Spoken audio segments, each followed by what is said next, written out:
Hey everyone, and welcome back. Want to boost user engagement in Intercom? Let me show you how. First, use targeted messages. Instead of sending the same message to everyone, create segments based on user behavior. For example, target new users with an onboarding message or active users with feature updates. Set up in-app banners. In Intercom, go to Messages Banners, create a banner that appears only for users who haven't completed a key action, like setting up their profile. Send email campaigns. Use Intercom's email tool to send newsletters, product updates, or re-engagement emails to users who haven't logged in recently. Use automations. Create an automation that triggers when a user visits a specific page. Send them a helpful tip or offer support right when they need it. Track engagement with reports. Go to reports and check user activity. See who's active and who's dropping off.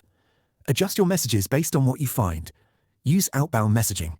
For high-value users, send a personal message from your team. Ask how they're doing or offer help. Finally, use conversational support.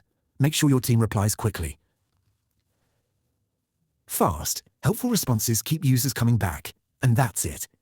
With targeted messages, automations, and fast replies, you can keep users engaged and reduce churn. If you improve engagement, let me know what worked best in the comments. See you in the next one.